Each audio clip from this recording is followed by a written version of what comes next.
كريم ونحن على ذلك لمن الشاهدين والشاكرين والذاكرين سبحان الله وبحمده سبحان الله العظيم استغفر بولي شباب أستغفر الله الذي لا إله إلا هو الحي القيوم وأتوب إليه لا حول ولا قوة إلا بالله العلي العظيم أستغفر الله الذي لا إله إلا هو الحي القيوم وأتوب إليه لا حول ولا قوة إلا بالله العلي العظيم أستغفر الله الذي لا إله إلا هو الحي القيوم وأتوب إليه لا حول ولا قوة إلا بالله العلي العظيم اللهم صل على محمد وعلى آل محمد كما صليت على إبراهيم وعلى آل إبراهيم إنك حميد مجيد اللهم بارك على محمد وعلى آل محمد كما باركت على إبراهيم وعلى آل إبراهيم إنك حميد مجيد अल्फाज़ मानी में तफावत नहीं लेकिन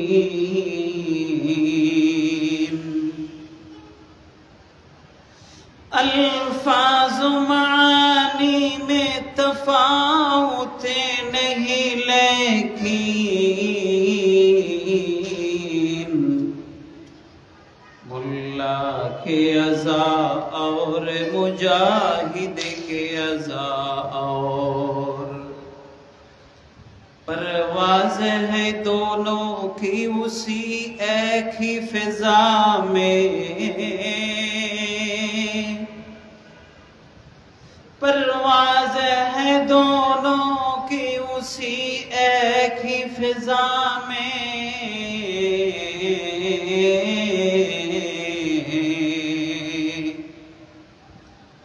गिर किसका जहां और शाही का जहां और गिर किसका जहां और शाही का जहां और ला इलाहा इल्लल्लाह ला इलाहा इल्लल्लाह ला इलाहा इल्लल्लाह ला इलाहा इल्लल्लाह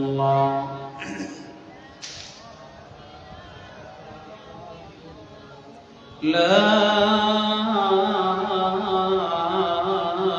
इलाहा इल्लल्लाह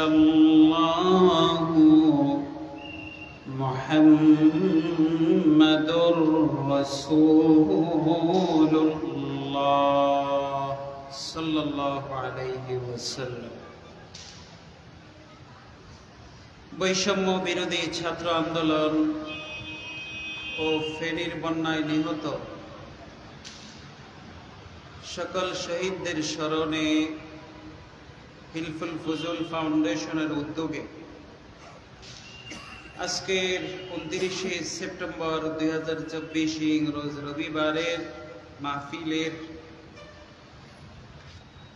সম্মানিত সভাপতি, বন্ধুবর, প্রিয় ব্যক্তিত্ব, অত্র এলাকার মাটি ও মানুষের সন্তান জনাব মোহাম্মদ আল-আমিন সাহেব, আজকের মাহফিলের আমন্ত্রিত উলামায়ে কেরাম আল্লামা নজরুল ইসলাম কাসিমি সাহেব হাফিজাহুল্লাহ তাআলা, শেখুল হাদিস আল্লামা ইয়াহিয়া মাহমুদ দামাত বারাকাতুহুল আলিয়া, আমন্ত্রিত দিগার হযরত উলামায়ে কেরাম, আমার সামনে ডানে বামে উপস্থিত অত্র এলাকার সর্বস্তরের ইসলাম প্রিয় তৌহিদি জনতা, পর্দার আড়ালে অবস্থানরত মা বোনেরা, আমি আপনাদের সকলের সম্মুখে পবিত্র কালামুল্লাহ শরীফ থেকে দুটি আয়াত, হাদিসে কুদসি সমূহ থেকে একটি হাদিসে কুদসি তেলাওয়াত করেছি। আয়াত দ্বয় ও হাদিসের আলোকে মুখতাসার সময় একটা আমলি বিষয় নিয়ে আলোচনা করার চেষ্টা করব, আল্লাহ যদি তৌফিক দান করেন। আপনারা আমার কথাগুলি অল্প সময়ের মধ্যে আমলের নিয়তে দিলের কানে শুনবেন ইনশাআল্লাহ। আল্লাহ রাব্বুল আলামিন আমাদের স্রষ্টা, আমরা হলাম তার সৃষ্টি। আল্লাহ আমাদেরকে সৃষ্টি করে পৃথিবীতে পাঠিয়েছেন, তবে এই পৃথিবীটা আমাদের কারো জন্যই চিরস্থায়ী না, এটা আমরা বুঝি জানি। একদিন সময় আসবে প্রত্যেকেই চলে যাব, কেউ আগে কেউ পরে। তাহলে এই হায়াতটা হলো ক্ষণস্থায়ী, এটা চিরস্থায়ী না। চিরস্থায়ী একটা হায়াত আছে, বারজাখের হায়াত, কবরের হায়াত, কিয়ামতের হায়াত, জান্নাত জাহান্নামের হায়াত। সেই হায়াতটা হবে চিরস্থায়ী, আর এই হায়াতটা হলো ক্ষণস্থায়ী। এই ক্ষণস্থায়ী হায়াতের মধ্যে আল্লাহ রাব্বুল আলামিন পৃথিবীর কোন মানুষকে 16 আনা সুখী বানান না। 16 আনা পৃথিবীতে কেউ সুখী হয় না, এটা সম্ভব না। আবার 16 আনা কেউ দুঃখীও না। আল্লাহ আমাদের এই হায়াতটাকে সুখ দুঃখের সমন্বয় বানিয়েছে। আপনারা কি আমার কথা বুঝেন?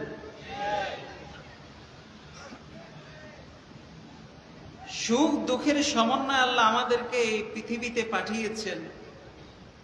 কারো জীবনে সুখ বেশি, কারো জীবনে দুঃখ বেশি, কিন্তু কেউই 16 আনা দুঃখীও নয়, কেউ 16 আনা সুখীও নয়। কথা ঠিক না? কিছু কিছু বান্দার হায়াতে মাঝে মধ্যে এমন কিছু বিপদ, দুঃখ, কষ্ট আসে যেগুলি সামাল দেওয়া মাঝে মধ্যে বান্দার পক্ষে অসম্ভব হয়ে পড়ে। কিছু কিছু মানুষের জীবনে আসে, তখন দেখবেন মানুষ সামাল দিতে না পেরে আত্মহত্যা করে না, সুইসাইড করে, আরো কত কিছু করে। ভালো থাকলে বিপথে চলে যায়, সহ্য করতে না পারে। আবার কেউ আছে বেশি দুঃখ হইলে খারাপ থেকে ভালো হয়ে যায়, এটাও তো আছে। দুটোটা আছে কিনা বলেন? কেউ ভালো ছিল, বেশি দুঃখ পাইছে, সে এখন মদ খাওয়া শুরু করছে, সে এখন নামাজ ছেড়ে দিছে, ইবাদত ছেড়ে দিছে, সব ছেড়ে দিছে। আবার কেউ আছে উল্টাপাল্টা করছে, এখন সে বহুত কষ্টের ভিতরে পড়ছে, এখন সে বড় আল্লাহওয়ালা হয়ে গেছে। হয় না ভাই? আমি বলতে চাচ্ছি যে কথাটা সেই কথাটা হলো, দুঃখের মালিক আল্লাহ, সুখের মালিকও কে?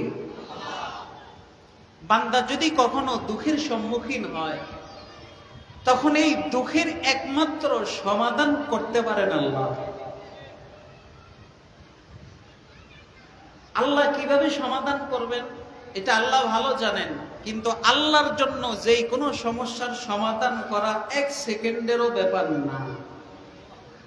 আল্লাহর প্রত্যেকটা কাজের আদেশ, প্রত্যেকটা বিষয় নিহিত 2টা বর্ণে। কয়টা বর্ণে বলেন তো? আরবি 2টা বর্ণ, কাফ আর নুন। বলেন কাফ আর কুন। আরবিতে কি বলে? কুন। এই 2 বর্ণের ভিতরে আল্লাহর সকল ইচ্ছা অনিচ্ছা। আল্লাহ যদি কোনো কিছু অনিচ্ছা করেন যেটা হবে না, বাস বলে দেন হবে না, লা তাকুন, হয়ও না। আর যদি বলা হয় তাহলে বলে কুন, হয়ে যাও। মুহূর্তে, সেকেন্ডের আগেই হয়ে যায়। সুবহানাল্লাহ।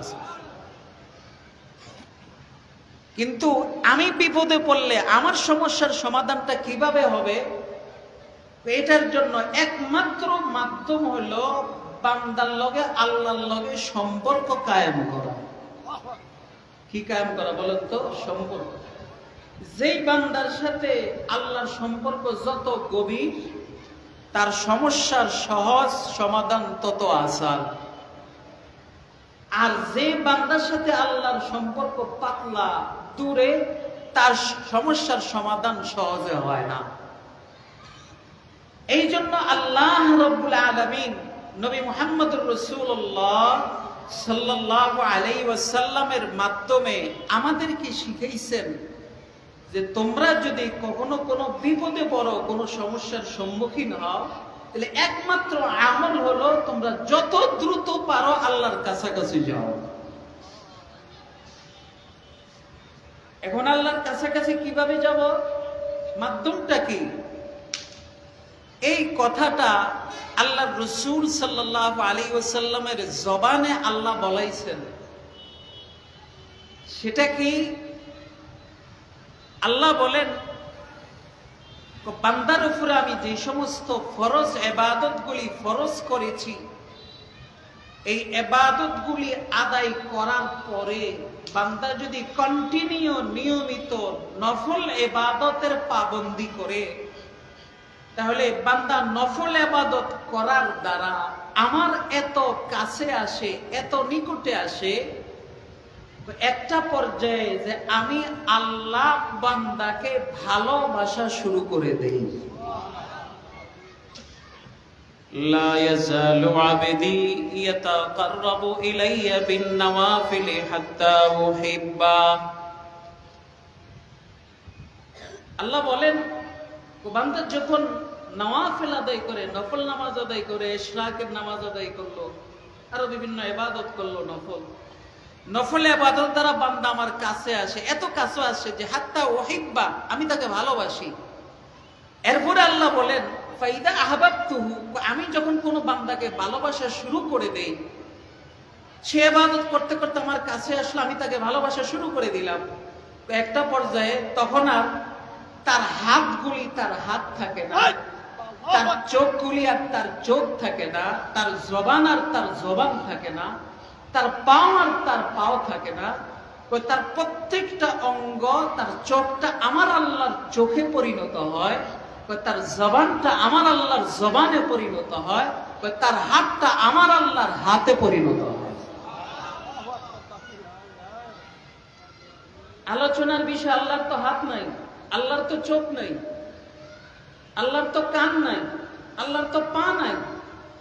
তো আল্লাহ এখানে বলেন, কুনতু সামাহুল্লাযী ইয়াসমাউ বি, আমি তোমার ওই কান হয়ে যাই যে কান দিয়ে তুমি শুনো।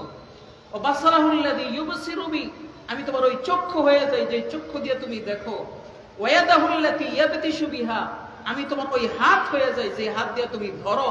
ওয়া রিজলাহুল্লাতী ইয়ামশী বিহা, আমি তোমার ওই পাও হয়ে যাই যে পাও দিয়ে তুমি হাঁটো। আল্লাহর হাত নাই, পাও নাই, কিছু নাই, তো আল্লাহর হাত হয়ে যাওয়া, আল্লাহর পাও হয়ে যাওয়া, আল্লাহর চক্ষু হয়ে যাওয়া, আল্লাহর কান হয়ে যাওয়া, এই কথাগুলির অর্থ কি? এটা একটু বুঝার বিষয়। কথাগুলির অর্থ কি? এই কথার অর্থ আল্লাহ তাআলা হাদিসে কুদসির ভিতরে একটু পরেই বলেন কি, وَإِنْ سَأَلَنِي لَأُعْطِيَنَّا وَلَئِنِ اسْتَعَاذَنِي لَأُعِيذَنَّا। এর অর্থ হলো আমি তোমার হাতের ভিতরে একটা কুদরতি পাওয়ার দিব, ক্ষমতা দিব। আমি তোমার জবানের মধ্যে একটা কুদরতি ক্ষমতা দিব, পাওয়ার দিব। তোমার চোখের ভিতরে একটা পাওয়ার দিব, তোমার হাতে একটা পাওয়ার দিব, তোমার পায়ে একটা পাওয়ার দিব। এই পাওয়ারের হাতে যখন পাওয়ার চলে আসবে, কুদরতি পাওয়ার, এই পাওয়ারই হাত দিয়ে যখন আমি আল্লাহর কাছে হাত উঠাইয়া যেই সমস্যার কথা বলবা, আমি আল্লাহ সাথে সাথে সমাধান করে দিব। কথা বুঝছেন কিনা? দেখেন আমরা হাত উঠাই, হাত উঠানোর পরে আমাদের দোয়া কবুল হয় না কেন? আমাদের হাতের ভিতরে পাওয়ার নাই। আমরা জবান দিয়ে আল্লাহর কাছে বলি, কিন্তু আমাদের জবানের মধ্যে পাওয়ার নাই, ঠিক না? কিন্তু আল্লাহর কিছু বান্দা আছে হাত উঠাইয়া বলতে দেরি, আল্লাহ কবুল করতে দেরি করে না। কেন? তাদের জবানের মধ্যে পাওয়ার আছে, তাদের হাতের ভিতরে পাওয়ার আছে, কুদরতি পাওয়ার। এই পাওয়ার দিয়ে আল্লাহর কাছে যা চাইবে আল্লাহ তাকে তাই দিবেন।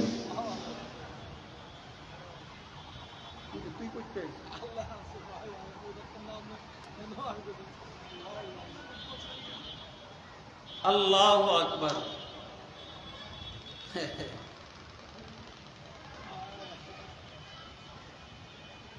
কথা বুঝতেছেন আমার? আওয়াজ দেন, কথা বুঝেন? যেমন একটা উদাহরণ দেই, আপনারা উজানির পিসাব হুজুরের নাম শুনেছেন অনেকেই, মুরব্বীরা।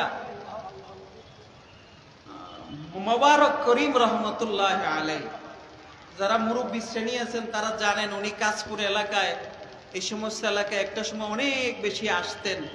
শেষ সময় উনি আর আসেন নাই, বৃদ্ধ বয়সের কারণে আসতে পারেন নাই। ওনার জবানের মধ্যে, ওনার হাতের ভিতরে এরকম পাওয়ার আল্লাহ দিছেন যে উনি জবান দিয়া যা বলতেন তাই হতো। এই যে এখানে নোয়াখালীর একজন লোক আছে আব্দুল হাকিম সাহেব, মাইজদিতে বাড়ি ওনার। উনি এখানে ঢাকায় চিকিৎসা করতে আসছে, পোস্টারে আমার নাম দেখছে, বয়ান শুনতে এসে পড়ছে। এই ওনাদের এলাকার একটা ঘটনা, এক মুরব্বী এখনো আছে। ওই মুরব্বী বলেন যে হুজুর আমার গলার ভিতরে একটা টিউমার হয়েছিল এরকম বড়,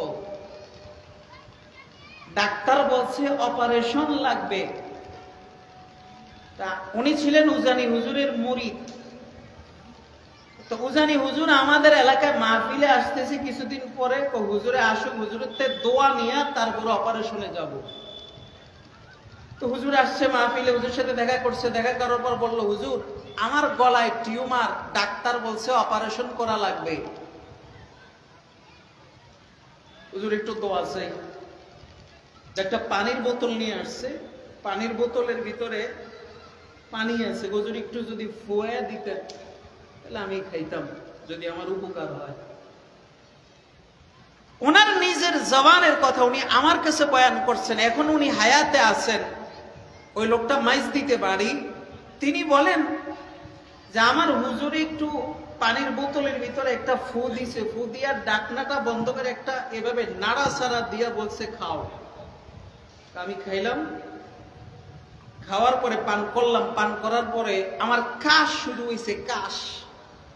হুজুরের সামনে তো আর কাশতে পারি না, হুজুরের রুম থেকে বের হয়ে গেছি বাইরে, এমন কাশ, কাশ থামাইতে পারি না। কাশতে কাশতে বমি শুরু হয়েছে। দেখবেন বেশি কাশলে বমি হয়েছে যায়। বমির এক পর্যায়ে যায় বমি করলাম, বমির লগে দেখি গলার যে টিউমার আছে পুরোটা বের হয়ে চলে আসছে। কি বুঝলেন? বলতে চাচ্ছি যে ওনার একটু পানি পড়ার দ্বারাই কাটা সেরা ছাড়াই এমনি অপারেশন হয়ে গেছে। কেন বলেন তো? কারণ ওনার জবানের ভিতরে পাওয়ার ছিল। কি ছিল বলেন? কি পয়রা ফদি তো জানেন? একটা দোয়া পয়রা উনি সারাটা জীবন একটা দোয়া পয়রা ফদিছে, যে যে নিয়তে করছে ওই নিয়তে সুস্থ হয়ে গেছে।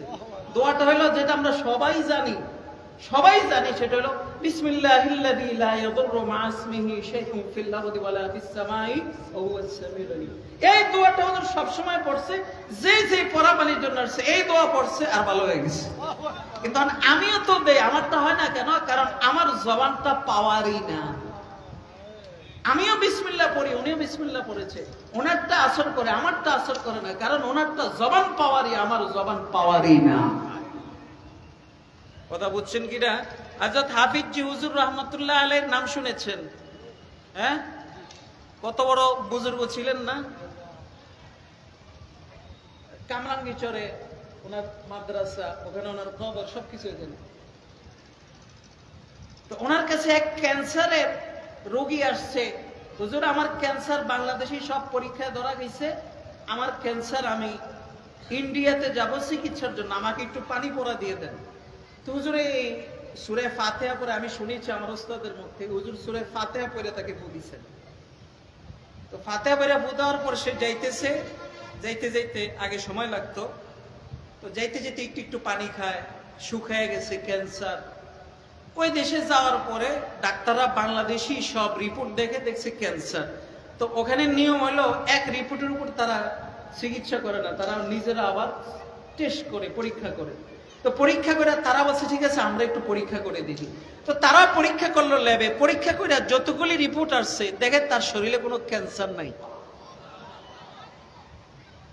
তো তারা জিজ্ঞেস করলো বাংলাদেশের রিপোর্ট বলে ক্যান্সার, আমাদের রিপোর্ট বলে ক্যান্সার নাই, ঘটনাটা এখানে কি ঘটলো? আপনি কি ওষুধ খেয়েছেন যে আপনার ক্যান্সার শেষ? বলতেছে না আমি তো কোনো ওষুধ খাই নাই। তাহলে ক্যান্সার গেল? তাহলে এরা বল বাংলাদেশের ডাক্তার বল না আমরা বল, দুইটার একটা।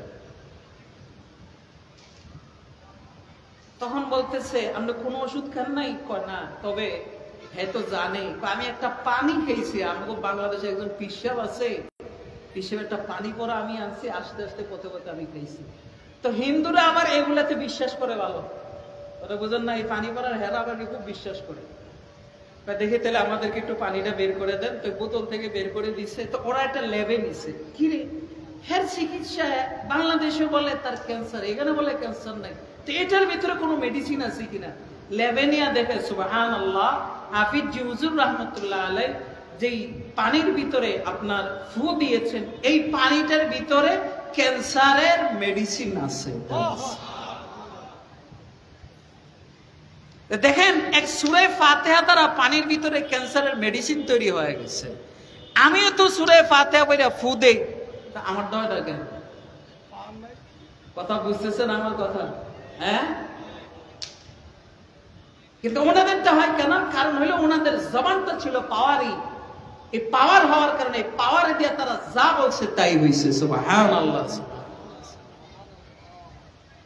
এই জন্য বায়াদুস বুজুর্গ, এটা আমার বলার উদ্দেশ্য না, বলার উদ্দেশ্য হলো বান্দা আল্লাহর কাছে যায় নফল ইবাদতের মাধ্যমে। কিসের মাধ্যমে বলেন তো? নফল ইবাদতের মাধ্যমে বান্দা আল্লাহর কাছে যায়। এখন এই নফল ইবাদত কি? বহু আছে। নামাজের মধ্যে নফল ইবাদত হলো ইশরাকের নামাজ, চাশতের নামাজ, আওয়াবিনের নামাজ, তাহাজ্জুদের নামাজ, এগুলো হলো নফল ইবাদত। এই সবগুলি নামাজের মধ্যে তাহাজ্জুদের নামাজটা হলো সবচেয়ে পাওয়ারি নামাজ। কি নামাজ বলেন তো? পাওয়ারি। যত নফল ইবাদত নামাজ আছে এর মধ্যে পাওয়ারি নামাজ হলো তাহাজ্জুদের নামাজ। কত বড় পাওয়ারি! সুবহানাল্লাহ, সুবহানাল্লাহ, সুবহানাল্লাহ। ও কেউ যদি নিয়মিত কন্টিনিউ তাহাজ্জুদের নামাজ আদায় করে, আমি বলি নাই, আল্লাহর রাসূল বলেছেন তার জীবনে কোনো সমস্যা থাকবে না।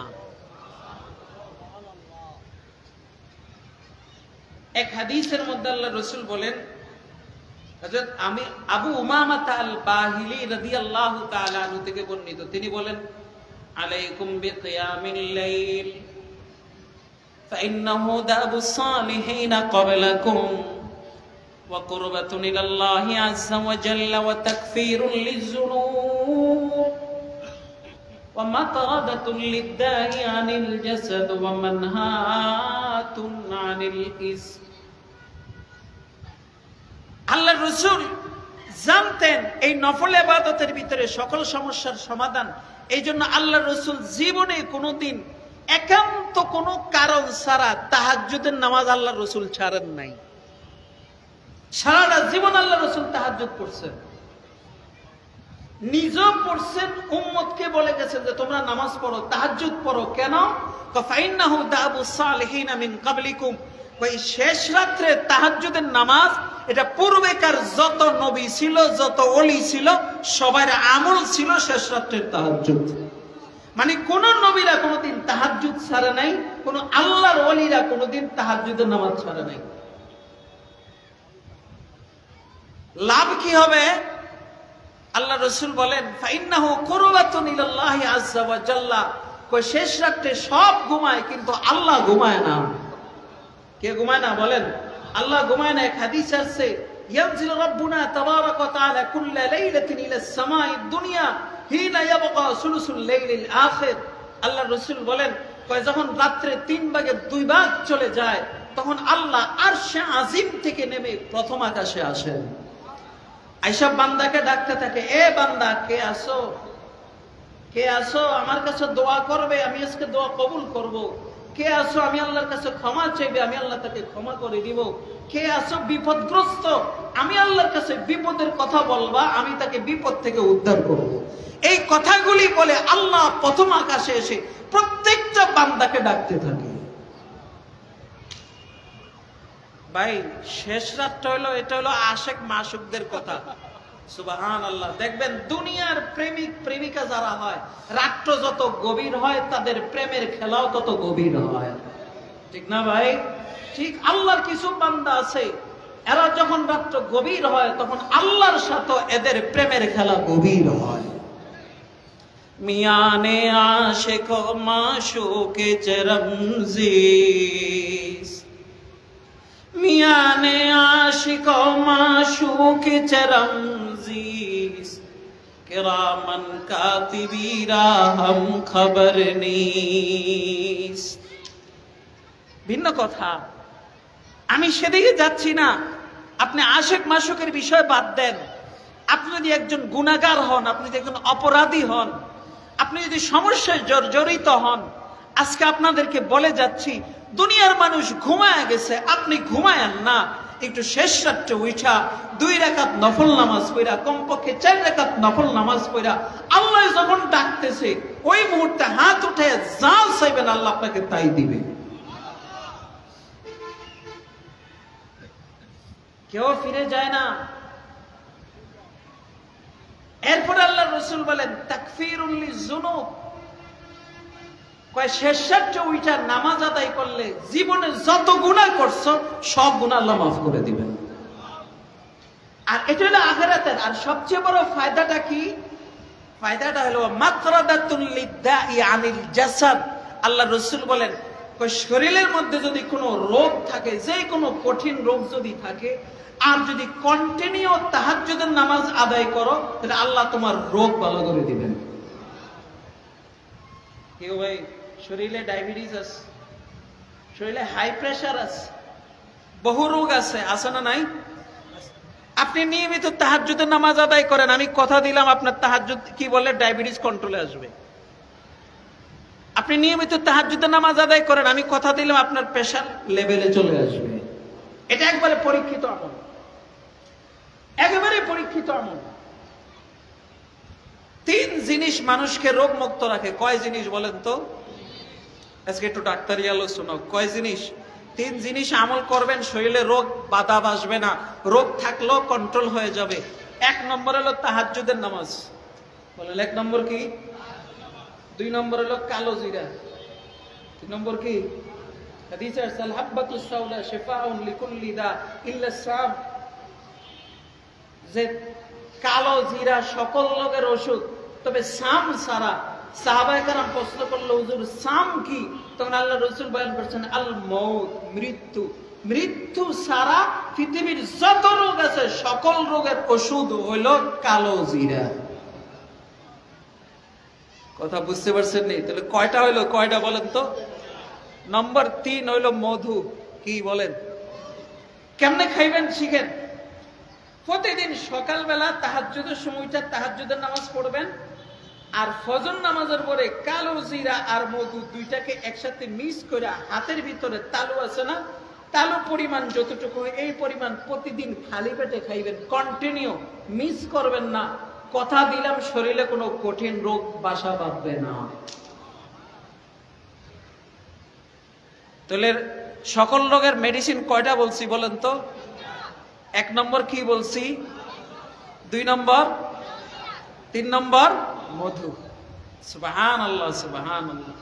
আমার এটা হয়, এটা তো বলা ঠিক না, মাঝে মধ্যে ব্যস্ততার কারণে বিভিন্ন সমস্যার কারণে তাহাজ্জুদটা মিস হয়। যখনই তাহাজ্জুদ মিস হয় ওই দিনে দেখি শরীর খালি মেস মেস করে, কথা বুঝছেন? আর যেদিন দেখি তাহাজ্জুদটা কন্টিনিউ হয়, সারাদিন প্রাণবন্তর সাথে কাজ করা যায়, কোনো সমস্যা হয়। এই জন্য ওয়াদা করেন আজকে থেকে তাহাজ্জুদটা পড়বেন নি। হ্যাঁ, পড়বেন। এই জন্য কি করতে হইব, আগে একটু শুইতে হইব, একটু আগে শুইতে হইব। আগে শুইলে তাহাজ্জুদে উঠতে পারবেন, কিন্তু যদি দেরি করে শুনতে হলে তাহাজ্জুদে উঠতে পারবেন না। এখন বলবেন হুজুর, আমরা অনেকে আছি তাহাজ্জুদে উঠতে মন চায় কিন্তু উঠতে পারি না, আছে কি নাই বলেন তো? দেখবেন খুব এশক জাগছে যে আজকে থেকে তাহাজ্জুদ করবো, কিন্তু কোন